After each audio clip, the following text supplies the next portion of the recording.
sama-sama kita hormati Kepala Dinas Kebudayaan Provinsi Sumatera Barat, Bapak Saifullah, SPDMM. Selanjutnya yang kami hormati Bapak dan Ibu-Ibu, pejabat struktural maupun fungsional di lingkup Dinas Kebudayaan Provinsi Sumatera Barat, dan yang sama-sama kita banggakan para narasumber kita pada kegiatan diskusi seni budaya tentang teater pada hari ini.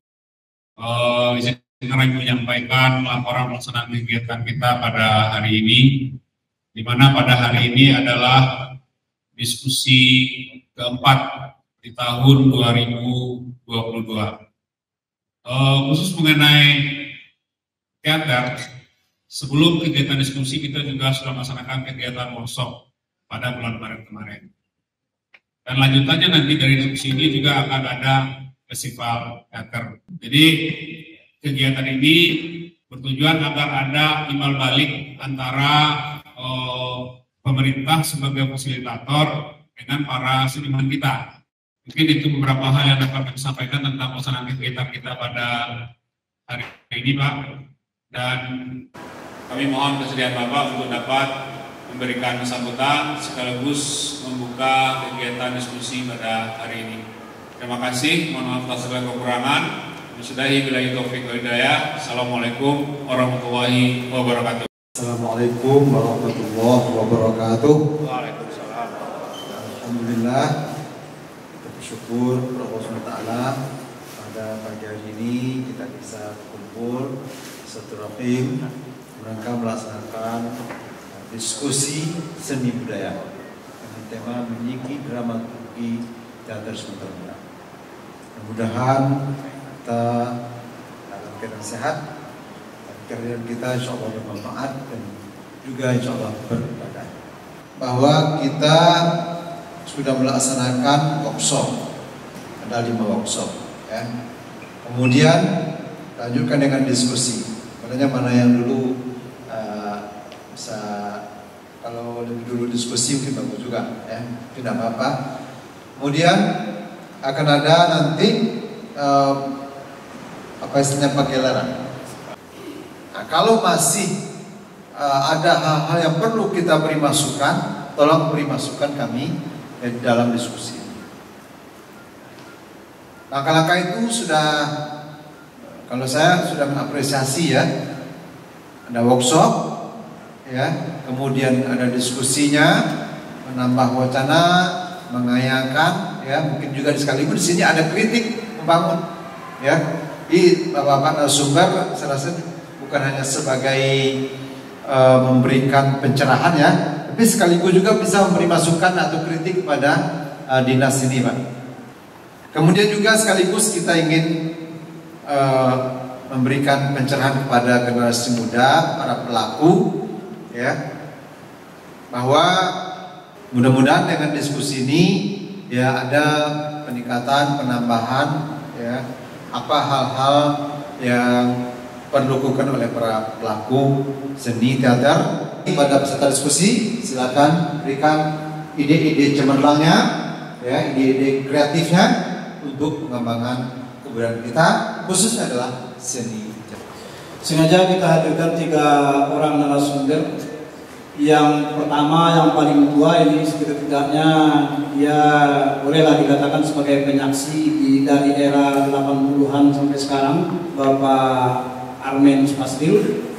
Di samping sebagai aktor, sutradara, saya yakin Bapak Armen juga termasuk orang yang selalu gelisah dengan dunia teater ini.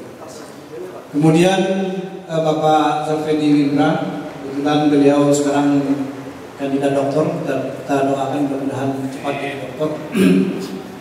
Dia juga seorang aktivis teater kampus di IAIN Mampojok, menyutradarai, menulis naskah juga, kemudian juga menyelenggarakan berbagai event-event teater di Sumatera Barat. Kemudian satu narasumber lagi masih di perjalanan, Dr. Dede Pramayosa, sekolahnya teater, S3-nya, S2, S3-nya sendiri pertunjukan. dan kajian-kajian khususnya juga berkaitan dengan dramaturgi teater Sumatera Barat. Nah, kita berharap dari 3 narasumber ini banyak hal yang bisa kita bincang, dan mudah-mudahan ini menjadi kajian-kajian kita bersama untuk kepentingan perkembangan teater itu sendiri. Atau setidaknya ke depan teater sudah memiliki agenda yang pasti. Atau saya masih ingat ucapan Mak Neh 10 tahun yang lalu, teater itu sudah mati. Mudah-mudahan tidak mati. Baik, untuk pembicara pertama langsung saja ke yang paling tua dulu. Darmen, silakan waktunya.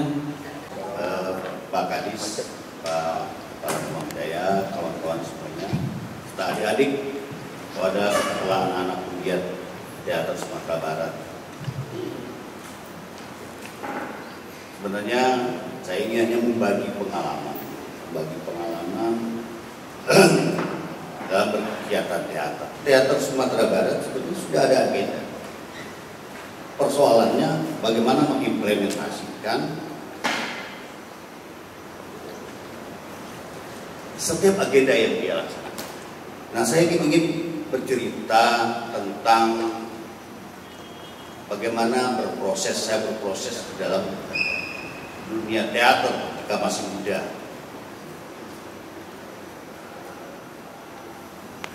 Teater ketika itu bukan pilihan saya, bukan pilihan kami, karena bapak saya bilang dunia teater itu tidak akan memberikan apa-apa.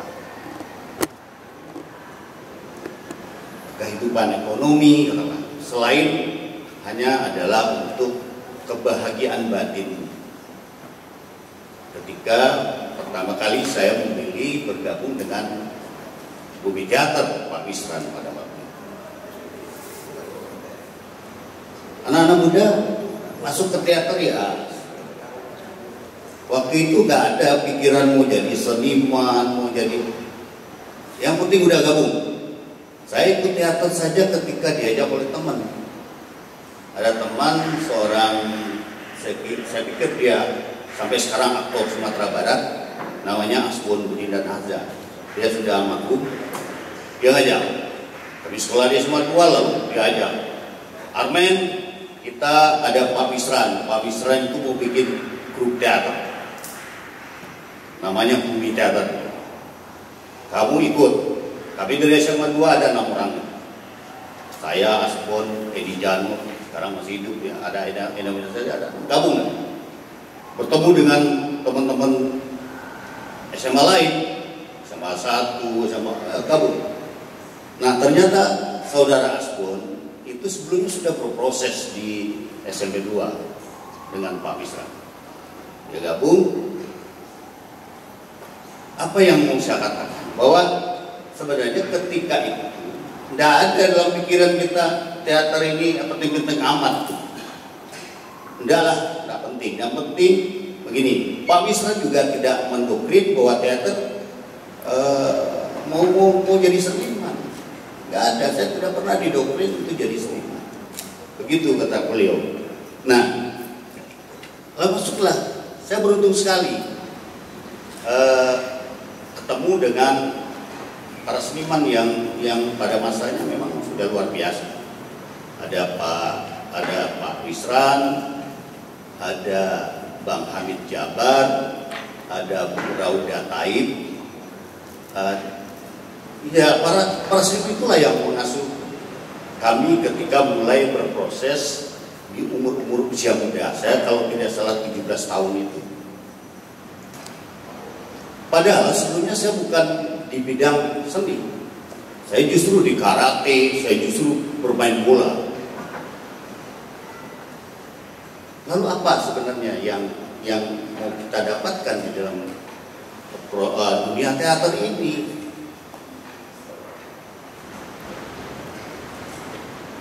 Saya bertanya-tanya.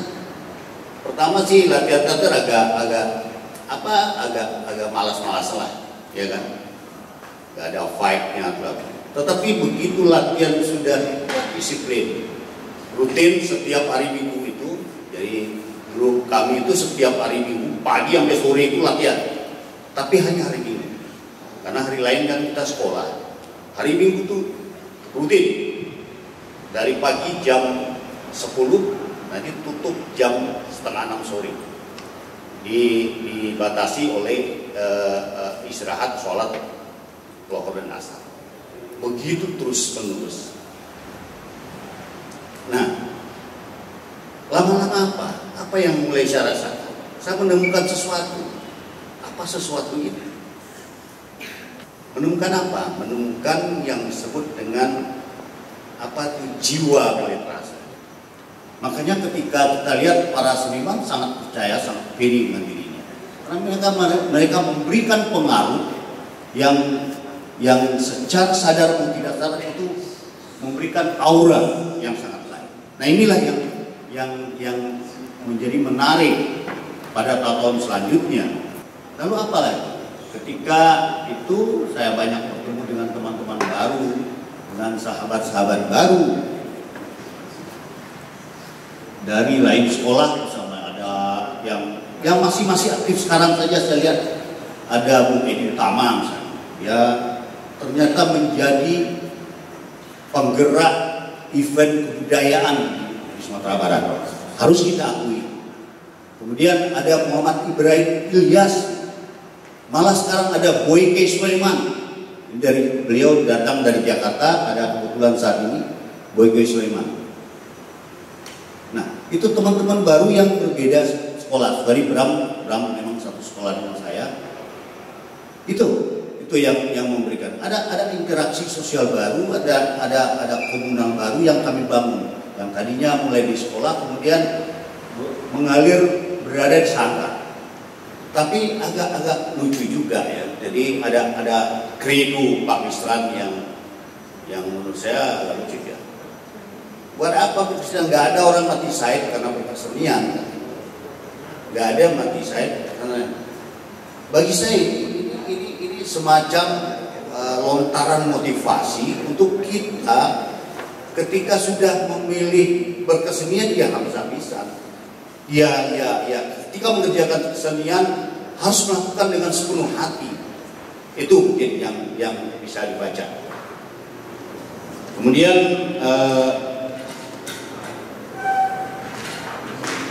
sebagai seorang pelaku seni, katakanlah anak muda yang senang dengan seni teater, tentu saya tidak hanya menjadi pemainnya Pak Wisran. Saya kepengen juga lah jadi sutradara. Ya, jadi membuat kelompok sendiri, melakukan pementasan sendiri. Lalu pada tahun 89 kami tidak diberikan kesempatan waktu itu untuk ikut di event festival teater, festival pertunjukan sastra secara nasional 89. Saya ingat 89 beberapa teman-teman ikut, salah satunya Zamzami Ismail. Waktu itu saya dipercaya untuk memimpin tim Sumatera Barat ke Taman Ismail Marzuki. Nah, kalau di 89 itu kami menggarap satu konsep. Orang bilang bagi saya tapi salah ya. Jadi hanya ada satu tabir dari bambu oleh Sawaludin waktu itu yang dieksplorasi. Jadi pentas dieksplorasi melalui tikar buku itu. Sebenarnya itu sudah dicobakan oleh Pak Wis dalam pertunjukan sebelumnya, tapi teman-teman ingin mengeksplorasi ini lagi. Nah, dipertunjukkan pada Festival Nasional Teater di Bandung. Saya mau mengangkat itu kembali, kemudian dipercayakan menjadi sutradaranya. Lalu apa yang ingin kita sampaikan lagi? Bagi saya, menurut Ernst Marquis, salah satu pengasuh bumi, dia bilang, Armen, jika kamu mau bekerja di dunia seni, katakanlah bukan menjadi seniman, bekerja, hanya dua hal yang perlu kamu pegang. Pertama itu adalah bahwa kamu harus membuat nilai. karya-karya kesenianmu membuat nilai. Saya tanya, nilai apa? Nilai kejujuran, nilai kebenaran. Jadi sesuatu yang positif. Yang kedua adalah mewakili. Sebagai masyarakat Minangkabau, teater saya harus bicara tentang teater Minangkabau. Bukan artinya Randai masuk apa semuanya. Paling tidak, ini harus mewakili budaya kita. Bisa secara wujud pentasnya, bisa secara substansi. Dia ada nampak, tapi spirit Minangkabau itu ada di dalam. Saya kira di banyak pertunjukan yang saya lihat terakhir itu ada sih. Jelas saja saya pahami dramaturgi ini istilah yang pertama kali disampaikan oleh Erving Goffman tahun 65 kalau tidak salah saya. Ada dua aspek penting ketika bicara dramaturgi. Pertama adalah backstage dan yang kedua adalah front stage. Erving Goffman tidak meneliti panggung teater yang dalam arti seni pertunjukan, tetapi yang diamati oleh Erving Goffman ini adalah peristiwa sehari-hari. Ya, di dalam buku The Presentation of Self in Everyday Life, itu kalau saya menulis bukunya, seseorang bergerak itu karena ada motif. Seseorang bergerak, berkata-kata, berbuat itu karena ada sesuatu yang menyemangatinya, sesuatu yang menginspirasinya atau memprovokasinya. Nah, di kenyataan sehari-hari itu terjadi. Kemudian kita coba lihat apa yang di atas panggung. Ya, ketika seorang ustadz atau buya berceramah, ketika seorang politisi berkampanye, ketika seorang pedagang bersorak jualan di pasar, atau ketika seorang guru mengajar di depan kelas, itu semua dilatari oleh motif-motif sosial yang menggerakkannya. Termasuk kemudian bagaimana teater, apa yang terjadi di atas panggung itu sesungguhnya juga merahasiakan atau menyimpan ideologi. Tidak hanya teater sesungguhnya. Kalau di makalah ini saya tulis ada sebuah kutipan yang menarik ya, bahwa dramaturgi pada dasarnya menyoal hal ihwal di balik kreativitas seni. Itu yang dikatakan dengan backstage itu, untuk melakukan propaganda terhadap tindakan sosial dan laku budaya. Artinya apa? Artinya di kenyataan sehari-hari, pertempuran sejati yang berlangsung saat ini sesungguhnya adalah pertarungan memperebutkan siapa yang akan berkuasa mengontrol otoritas dan citra dunia, yang dengan itu akan dapat menjual gaya hidup tertentu, budaya tertentu, produk-produk tertentu, dan gagasan-gagasan tertentu. Membaca kutipan ini, imajinasi saya langsung terarah, tertuju kepada fenomena generasi saya ya, atau generasi yang mungkin di bawah saya, bergoyang-goyang di depan kamera lalu muncul di aplikasi. Sebut saja lah misalnya ada platform nama TikTok atau Reel di Instagram dan di Facebook. Nah, itu adalah sebuah yang sekilas tampak seperti kebetulan saja. Sekilas tampak tidak ada rencana di dalamnya, tetapi motif-motif yang melatari laku seperti itu perlu ditelusuri dalam konteks mengkaji dramaturgi. Nah, sekarang saya ingin langsung ke topik yang ingin saya ceritakan ya. Pengamatan saya terhadap teater di kampus non-seni. Di pertanyaan saya, mengapa ada kelompok teater di kampus non-seni? Kalau di kampus Pak Dede ada teater, itu kayaknya keniscayaan gitu ya. Udah takdirnya begitu. Tetapi kalau di UIN Imam Bonjol yang distingsi perguruan tingginya adalah untuk Kementerian Agama, gitu ya. Tetapi ada kelompok teater di sana, atau kampus lain, anggaplah ya kalau apa namanya dikotomi ilmu tidak bisa juga kita jadikan patokan ya.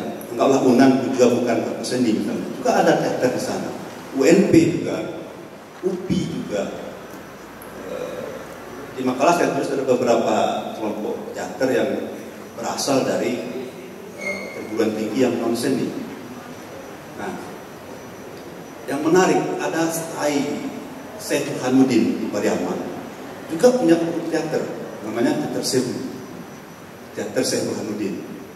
Nah, mereka sekarang sudah melakukan regenerasi yang ketujuh kalau nggak salah saya. Nah, pertanyaan saya tertuju ke sini, mengapa ada teater di kampus non seni? Apa sih teater itu? Apa sih teater bagi masyarakat kampus? Argumentasi kelompok-kelompok ini yang saya kira perlu kita catat kembali untuk dimasukkan ke agenda kata Pak Kadis tadi, kemajuan kebudayaan berdasarkan Undang-Undang Nomor 5 tahun 2017 itu.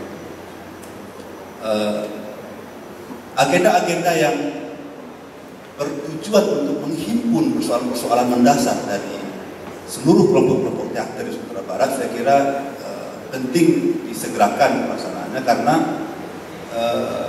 momen pasca pandemi ini adalah momen terbaik untuk kembali menata spirit keteateran itu sendiri. Sebab ada memang kecenderungan melemahnya apresiasi, menurunnya semangat pasca pandemi ini. Saya lihat di beberapa kampus, beberapa grup teater kampus non seni tadi memang mengalami keguncangan. Keguncangan itu dikarenakan panggung teater bagi mereka kehilangan pesona. Generasi yang saya amati hari ini itu lebih manja dengan gadget dengan mereka, memproduksi reel hari-hari mereka atau TikTok mereka gitu. Ini akan menjadi tantangan tersendiri menurut saya. Bagaimana kemudian argumentasi mereka memilih atau alasan-alasan mereka yang secara sadar atau tanpa tidak sadar memilih pilihan artistik mereka dalam menyampaikan pikiran. Nah, ini yang menurut catatan saya penting masuk ke dalam agenda kemajuan teater khususnya. Jadi di makalah kalau sudah di-print mungkin bisa dibaca oleh para hadirin semua. Saya mencatat juga ada 3 argumentasi orang berteater itu, terutama di kampus non seni ya. Ada teater sebagai ilmu yang tadi sudah saya ceritakan, lalu juga ada teater sebagai ideologi, dan terakhir ada teater sebagai gerakan. Nah, teater sebagai gerakan ini yang tadi saya katakan perlu menjadi agenda bagi daerah ini. Bagaimana motivasi atau kesadaran masyarakat kampus atau non kampus untuk berteater itu kembali ke jalan yang seharusnya diamanatkan oleh undang-undang, supaya fasilitasi yang diharapkan menjadi fasilitasi yang tepat kerja. Saya melihat dramaturgi sebagai dramaturgi, kalau kita lihat penggunaannya di banyak risalah tentang teater itu kan bisa dilihat setidak-tidaknya dalam 3 cara. Yang pertama sebagai produk atau sebagai hasil. Jadi dramaturgi sebagai hasil itu seperti kita melihat arsitektur bangunan. Jadi ada tiang, ada atap, ada dinding dan seterusnya. Nah, teater juga bisa dilihat seperti itu. Yang kedua, dramaturgi bisa dilihat sebagai proses. Jadi bagaimana orang mencipta karya-karya dramatik. Karya dramatik itu apa? Singkatnya kita pinjam aja definisinya Sal Murgianto sama Ivan de Bandem. Karya dramatik adalah karya seni di mana tingkah laku manusia merupakan pokok tontonan atau pokok karya seninya. Ini membedakannya dengan yang lain ya. Misalnya film itu pokok tontonannya sebenarnya bukan lagi tingkah laku manusia, tapi layar misalnya, karena sudah termediasi. Kemudian seni rupa ya pokok tontonannya ya benda,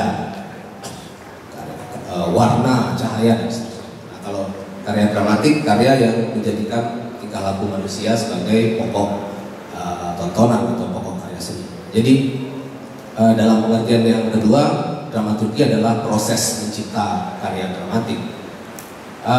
Pengertian yang ketiga adalah sebenarnya dramaturgi adalah suatu cara, suatu metode atau suatu sistem penciptaan. Jadi bagaimana kaidah atau azas-azas yang ditempuh oleh seseorang ketika dia menciptakan karya seni dramatik, itulah yang kita sebut sebagai dramaturgi. Dalam pengertian yang pertama mungkin dramaturgi itu sangat lazim kita diskusikan gitu. Misalnya tentang apa sih genrenya ini?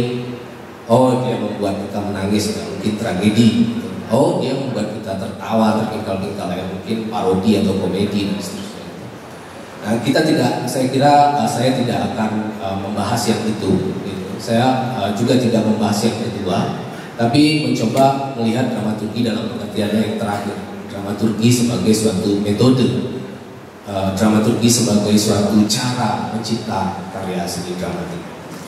Nah, sebagai suatu metode, ibaratnya bisa seperti arsitektur itu tadi.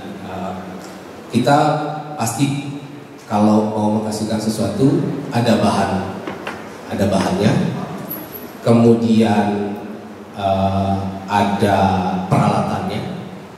Nah, karena dikatakan menyegi, mungkin bisa kita lihat sepintas. Kita bisa mulai dari tahun 1900 untuk memudahkan saja ini. Sebenarnya proses melihat sejarah sebagai sekatan-sekatan tertentu kan selalu bermasalah ya. Tapi untuk memudahkan, mari kita lihat teater modern Sumatera Barat mungkin bisa kita lacak sampai di tahun 1920 ke 1940. Nah, ketika itu di Padang, mungkin semua juga sudah tahu gitu, ada sebuah grup teater punya gedung sendiri, gitu, namanya Padang Show Opera.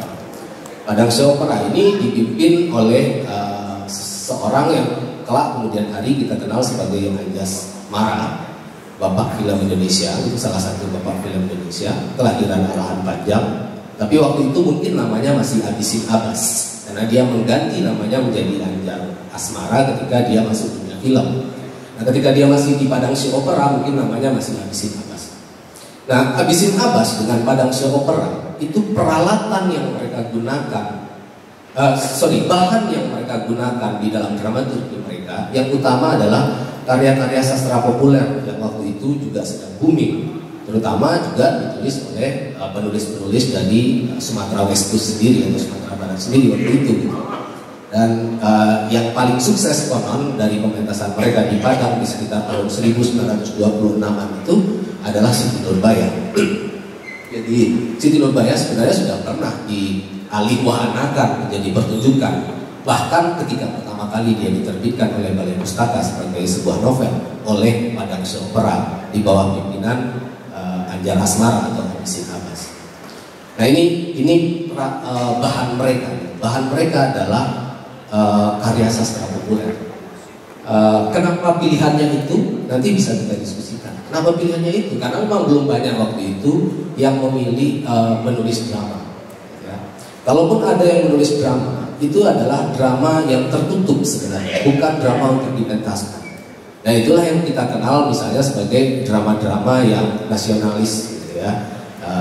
Kayak Armin Pane, kemudian Sanusi Pane, kemudian ada Muhammad Yamin juga ikut menulis naskah, tapi bukan drama yang terutama ditujukan untuk mengentaskan sebenarnya, tapi lebih sebagai satu cara untuk menggelorakan semangat perjuangan jadi untuk dibaca.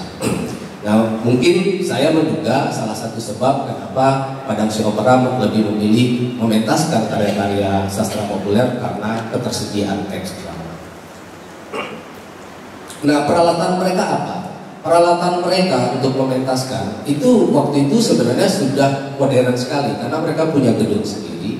Meskipun saya sendiri juga tidak berani menduga, mungkin kita tanya Dedi Arsha nanti di mana kira-kira itu gedung Society di Padang pada waktu itu. Nah, mereka sudah berpentas di situ secara reguler. Salah satu pentasnya adalah Surabaya. Proses produksinya bagaimana? Proses produksinya juga sudah sangat modern ya. Jadi dia sudah merekrut para pemain secara profesional dan juga membayarnya secara profesional. Itu prosedur penciptaannya sangat simpel karena waktu itu tampaknya tidak dituliskan dulu menjadi teks drama, tapi hanya ditulis menjadi semacam skrip untuk mengingat adegan demi adegan. Kemudian pemain mengembangkan sendiri dialognya. Meskipun secara improvisatoris mereka kembangkan, tapi mereka sebenarnya terikat oleh skrip sudah ditulis oleh sutradara. Nah, itu di tahun 1920-an. Dan di tahun 1940-an sampai 1960-an katakanlah begitu, meskipun juga tidak bisa sama sekali persis ya, tapi di Sumatera Barat disebut ada satu kelompok sandiwara hebat bernama Sandiwara Ratu Asia. Ratu Asia didirikan oleh Syamsuddin Safei, seorang berdarah Minang tapi lahir dan besar di Aceh.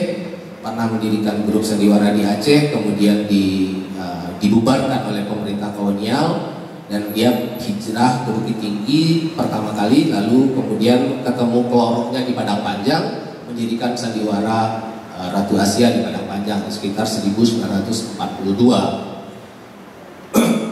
Tidak jauh berbeda dengan Padang Sio Opera, sandiwara Ratu Asia sebenarnya juga masih mengangkat bahan-bahan dari sastra populer beberapa, tapi mereka mulai melirik karya-karya sastra yang picisan dalam tanda petik. Kalau yang tadi kan masih yang agung ya, misalnya Siti Nurbaya atau masih dianggap karya-karya bermutu tinggi. Nah, sandiwara Ratu Asia di Padang Panjang awalnya didirikan di Padang Panjang, itu sempat punya gedung pertunjukan di Padang Panjang.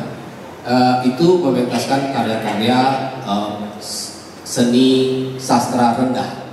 Jadi yang dianggap picisan, yang dianggap tidak bermutu. Misalnya Perantaian 99, itu kan kisah tentang orang-orang yang dibuang ke sawah lunto. Kemudian Ros Panci Kembang, itu kan kisah tentang seorang gunting Belanda yang hidupnya tragis di Jawa Barat dan seterusnya. Tapi mereka mulai memutuskan karya-karya itu. Yang menarik adalah bahwa sandiwara Ratu Asia kemudian dikenal sebagai grup sandiwara patriotik karena mereka akhirnya terlibat dalam perang gerilya.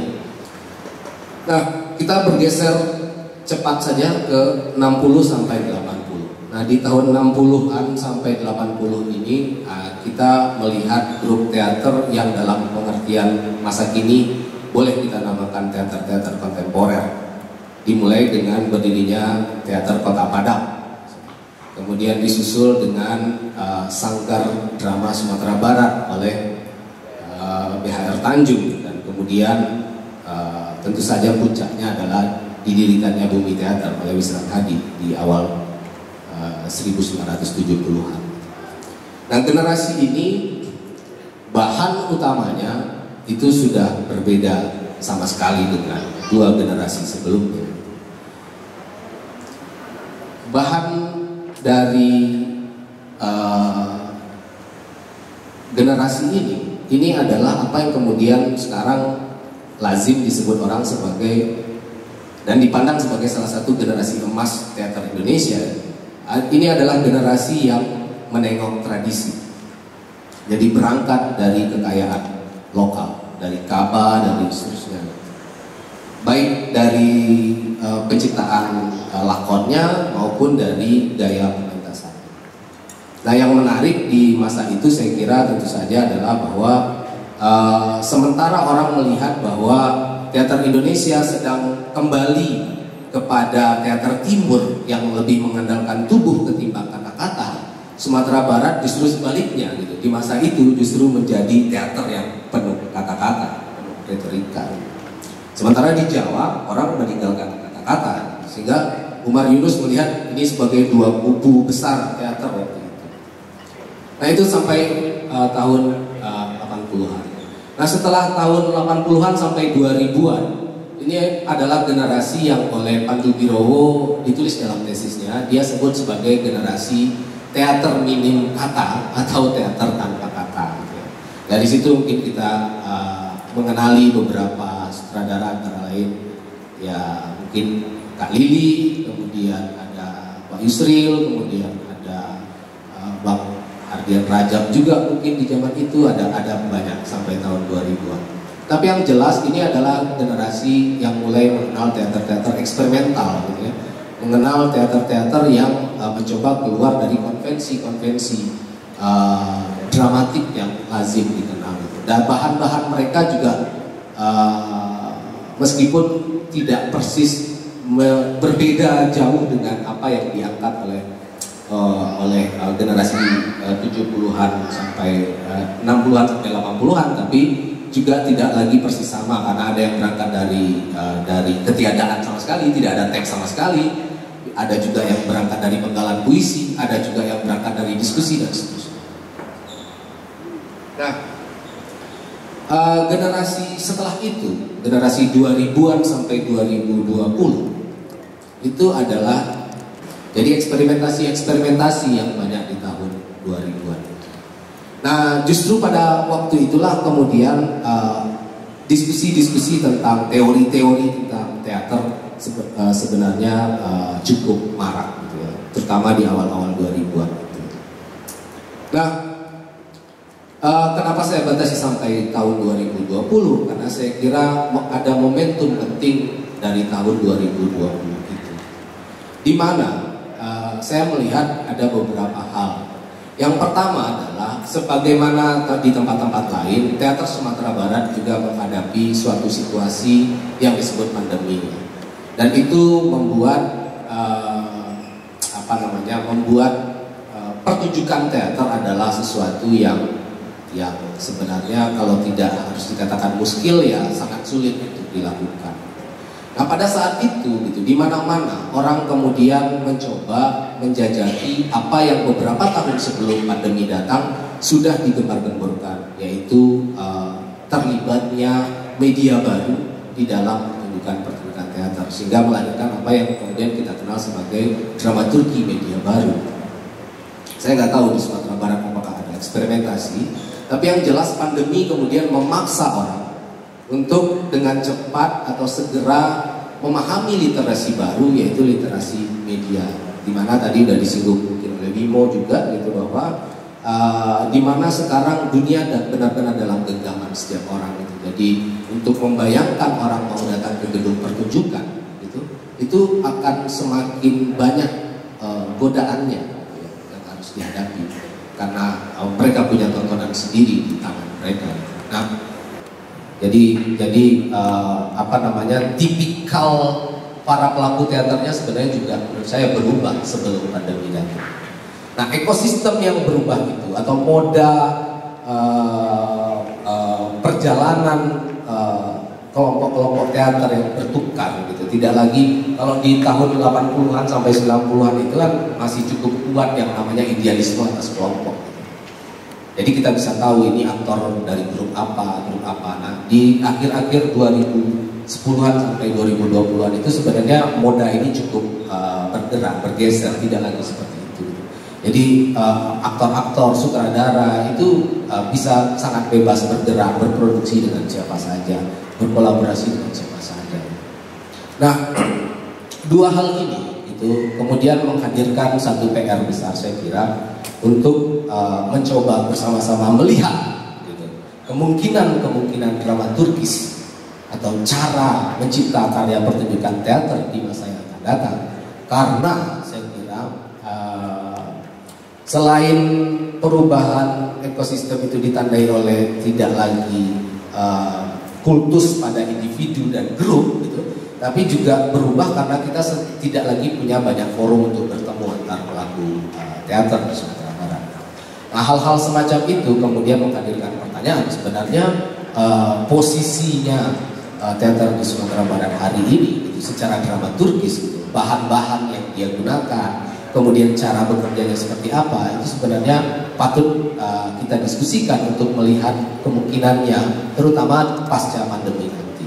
Karena ada PR besar, kebetulan kemarin jurusan teater juga baru berdiskusi gitu, dan menghadapi kenyataan pahit bahwa sementara orang bicara soal new media dramaturgi atau dramaturgi media baru, kenyataannya masyarakat kita, masyarakat penonton maupun pelaku seni kita, termasuk pelaku teater kita, itu baru saja sedang bergerak dari menyelesaikan revolusi 2.0 bergerak ke 3.0. Jangankan untuk menjajaki 4.0 gitu, kita baru bergerak dari 2.0 ke 3.0. Sementara untuk bisa demikian lancar menciptakan karya teater dengan menggunakan peranti-peranti mutakhir dari yang dinamakan sebagai revolusi 4.0 itu harusnya kita sudah melampaui kan pengetahuan kita gitu. Jadi harusnya generasi 5.0 yang bisa dengan sangat lancar menciptakan new media dramaturgi. Dan faktanya pelaku teater kita itu adalah pelaku teater yang baru saja bergerak dari 2.0 menuju 3.0. Saya kira pertanyaan serupa itu yang membuat diskusi hari ini perlu kita adakan dan mungkin bisa menjadi awalan untuk mendiskusikan lebih lanjut tentang dramaturgi teater di Sumatera Barat. Nah, saya ini lagi membicarakan soal topik diskusi ini, soal dramaturgi ini. Ada kesan bahwa kerjaan teater itu adalah pekerjaan yang juga harus diparingi dengan basis akademis yang kuat itu. Tapi dari pengalaman saya di Indonesia, sebetulnya kalau di lembaga teman budaya ini adalah sebuah lembaga laboratorium, teorianya dia justru menggiring para seniman teater untuk justru menggali potensi diri mereka sendiri dan akan menemukan sendiri nanti dramaturgi yang mereka gali dari berbagai potensi grup atau lingkungannya. Nah ini saya justru melihat ini adalah sebuah diskusi akademis ya, yang menarik, tapi apakah ini juga akan bisa memberikan semacam supporting system atau perangkat untuk bisa membantu pada pekerja teater berkembang. Kalau dia berkembang sekarang ini juga mungkin akan terancam juga menjadi duplikator yang dari berbagai aliran dramaturgi yang ada sebelumnya. Nah saya kira kalau kita melihat misalnya kemunculan Westra yang kemudian menjadi semacam antitesis dari kelompok-kelompok yang lahir dari ADMI misalnya, itu juga merupakan sebuah perkembangan yang menarik dari titik awal perkembangan teater kontemporer Indonesia. Dari bengkel teater muncul namanya Arifin Senur misalnya, dengan dramaturgi yang lain yang juga berbeda dengan Rendra. Kita tahu Arifin Senur adalah sebuah kerja teater yang mengalami proses yang cukup dalam untuk menemukan dramaturginya sendiri yang khas dari teater kecil.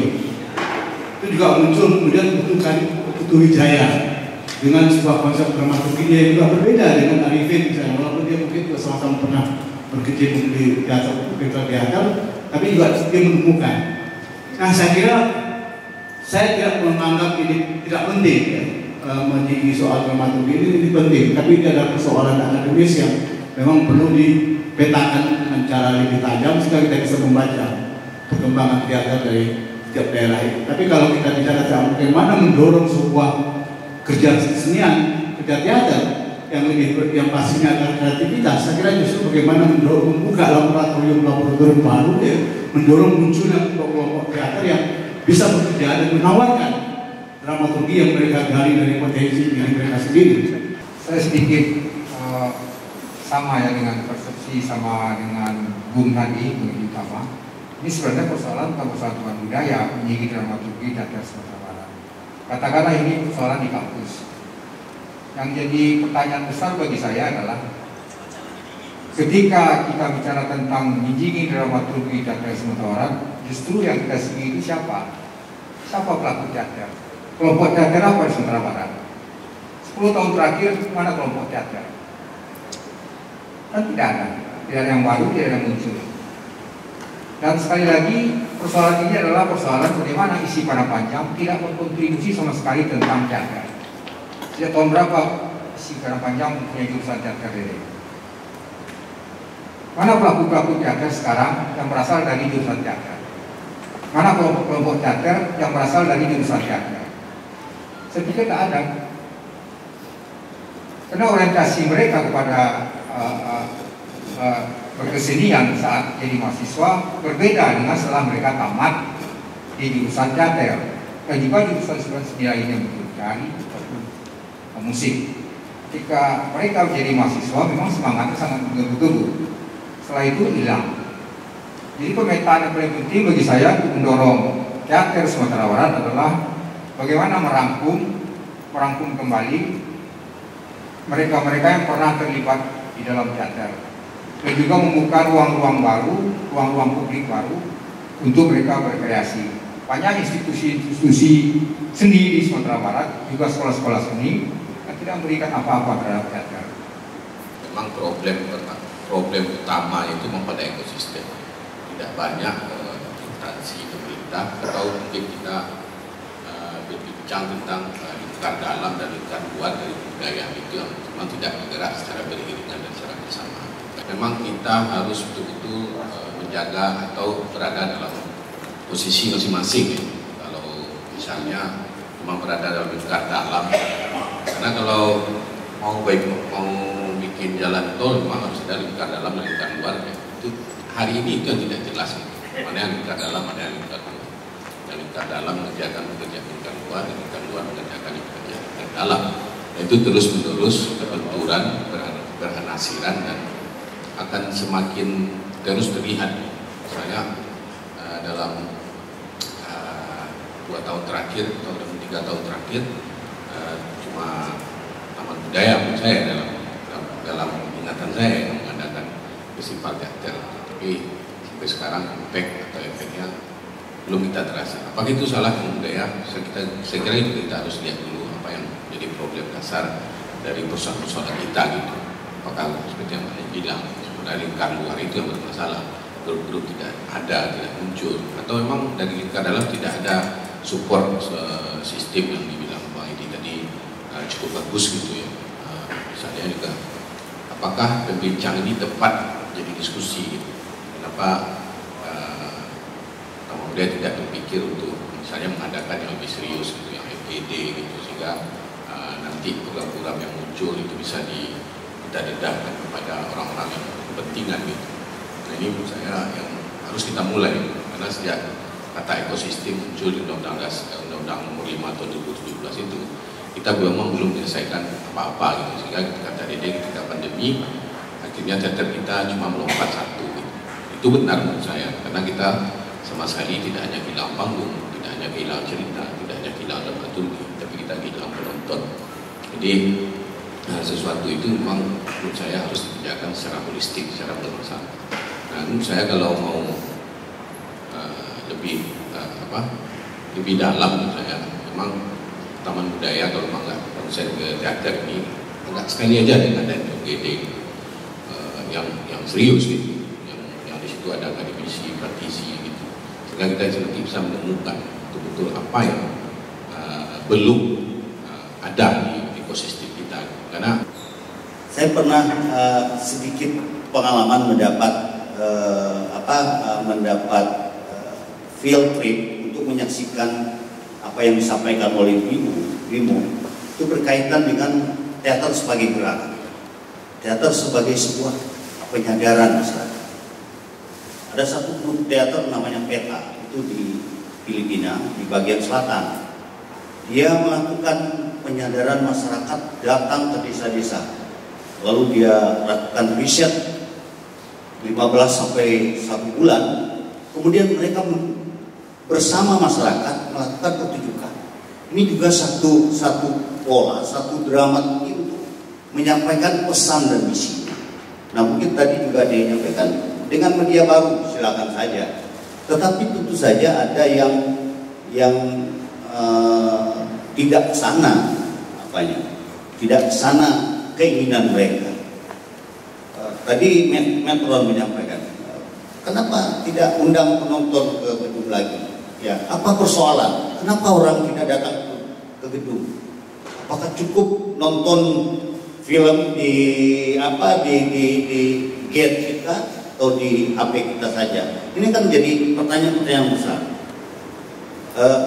Saya soalnya memang harus ada satu terobosan dari Taman Budaya untuk mengundang kembali, memetakan potensi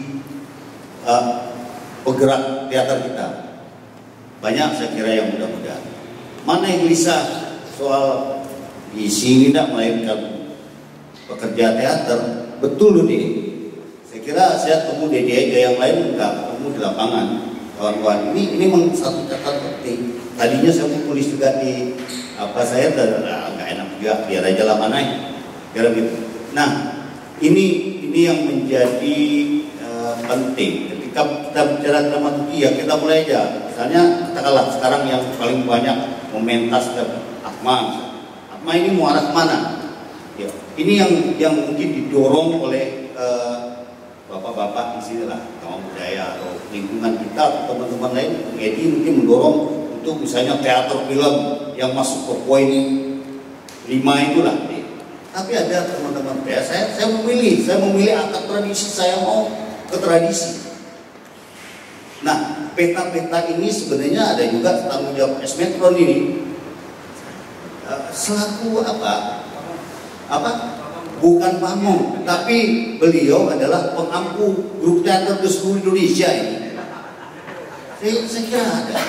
Nah, itu menurut teman.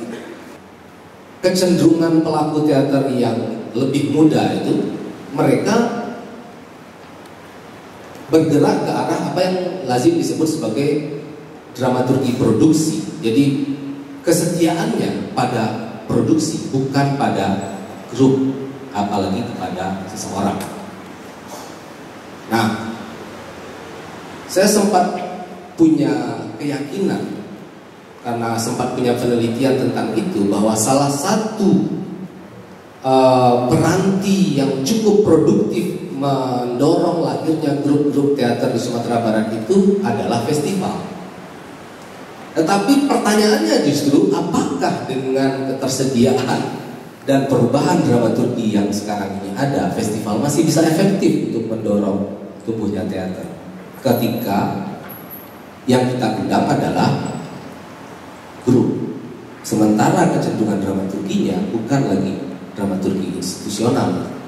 Jadi saya juga ingin mengkritik kegiatan Taman Budaya yang namanya festival teater. Cara festivalnya mungkin tidak lagi bisa seperti itu.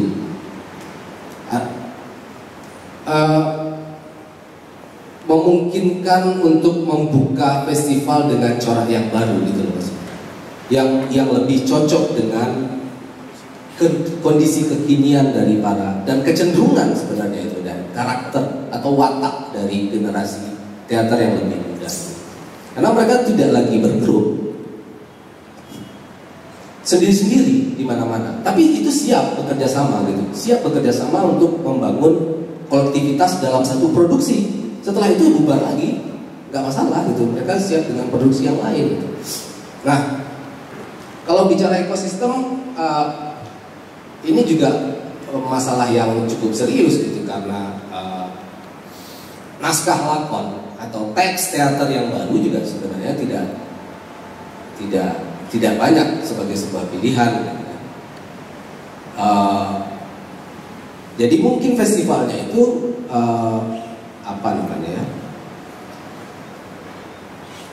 mungkin bisa kita diskusikan lebih lanjut soal format itu sih, dan tapi saya kira dramaturgi itu justru yang mau kita lihat ini dengan hati-hati gitu, bahwa jangan-jangan kita masih membayangkan bahwa pertumbuhan atau perkembangan teater di Sumatera Barat itu adalah pertumbuhan teater dengan corak dramaturgi institusional gitu.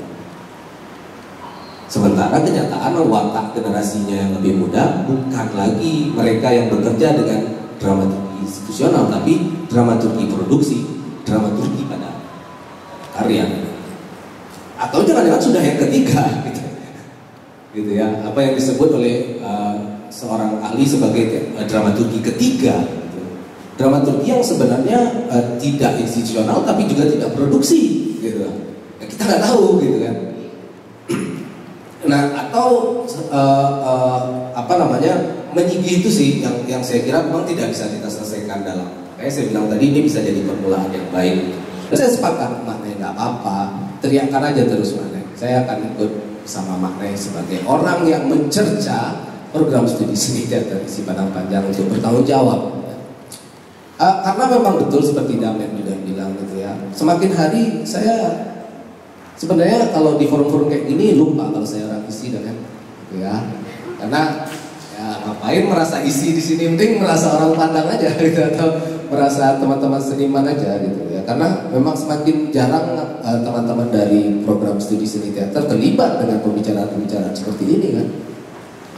Saya sepakat gitu. Tapi kalau nggak ada sama sekali kata maknanya janganlah ada Ferry di sini gitu kan. Saya kira Ferry menyumbang sesuatu untuk perteateran di Sumatera Barat. Nah, jadi saya kira itu. Nah, jadi memang diskusinya harus lebih panjang, lebih intens, dan yang didiskusikan dramaturgi dalam pengertian bukan corak grup atau perseorangan yang kita sebut sebagai dramaturginya Bumi Teater atau dramaturginya Wisran Hadi, enggak. Kalau yang itu urusan sendiri-sendiri, nggak bisa dicampuri. Tapi pola bekerja kita bersama-sama di Sumatera Barat ini yang mungkin sudah waktunya kita tata kembali. Baik, terima kasih Jay. Setidak-tidaknya tradisi diskusi kita, tradisi dialog kita kan sudah lama mati, nyaris tidak ada sebenarnya. Dan mudah-mudahan ini menjadi momen ya, di kegiatan-kegiatan berikutnya kita lebih banyak bicara untuk kemajuan kesenian kita melalui diskusi. Kemudian teman budaya akan mendesain program-program yang seperti itu. Di antara diskusi yang sempat saya simak di lintas kawan-kawan penggiat teater itu, jangan-jangan gitu, dengan mangkraknya gedung pertunjukan di Taman Budaya ini adalah salah satu alasan untuk tidak lagi bergerak secara bersama. Artinya apa? Artinya ini perlu pengujian lagi. Kita tunggu sampai gedung pertunjukan ini selesai, lalu kita lihat lagi setelah itu. Jadinya begitu. Gitu. Kenapa? Karena kalau kita merasa kehilangan penonton, penonton justru kehilangan tempat menonton. Jadi ada dua hal yang kemudian juga perlu kita jadikan agenda untuk mengatasi apa yang tadi Makmen sampaikan dan Daun sampaikan soal ekosistem terutama. Saya kira itu dan saya kembalikan. Sudah dibicarakan tentang bagaimana kita kehilangan penonton, bahwa di sini kita melihat penonton itu sangat berguna, atau apa yang kita sajikan itu sangat berguna bagi penonton. Tetapi menurut saya yang kita lupakan adalah seakan-akan teater itu sendiri tidak berguna bagi teaterawan karena tidak mengubah struktur mental dari para pelaku. Ini yang mungkin luput untuk kita lihat. Kita luput untuk melihat ke dalam diri kita sendiri dan cenderung untuk melihat eksistensi dari diri kita sebagai tokoh-tokoh teater dibandingkan dengan bagaimana teater itu berguna untuk bisa memberikan kontribusi terhadap ruang sosial atau ruang mental kita. Jadi saya pikir ini elemen yang vital yang cenderung kita lupakan. Nah,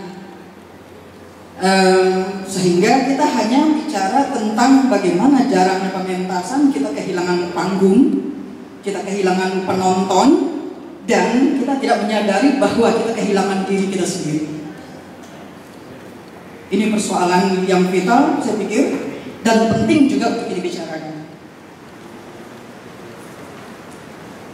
Maaf, itu ya maksudnya.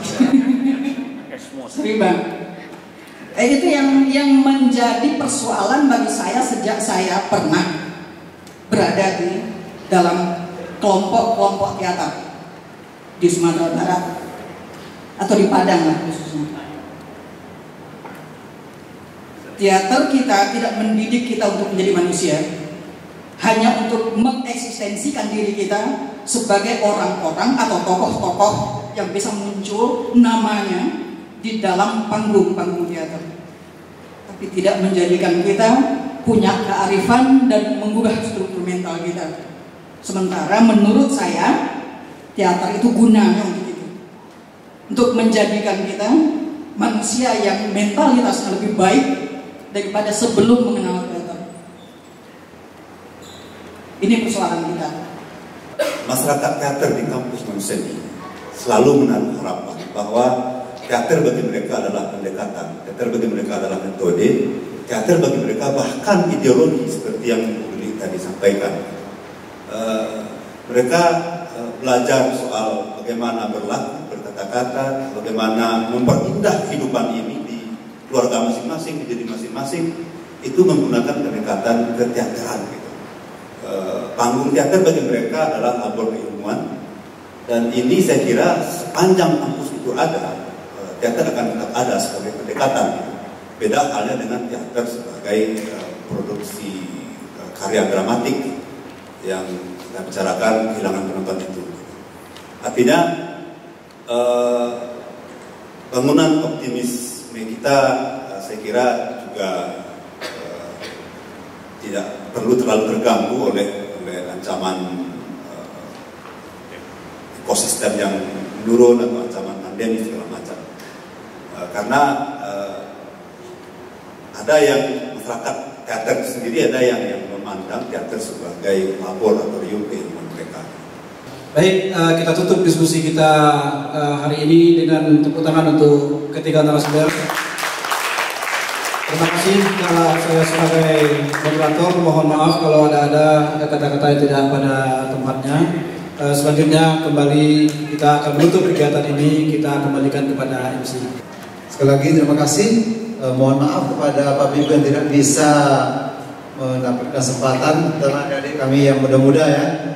Oleh sebab itu mungkin walaupun tidak resmi, Dinas Kebudayaan dan Taman Budaya itu sangat menanti kedatangan adik-adik semuanya untuk bisa berdiskusi di sini. Mungkin ada masukan-masukan, ya, ada pemikiran-pemikiran baru yang bisa kita laksanakan di Taman Budaya.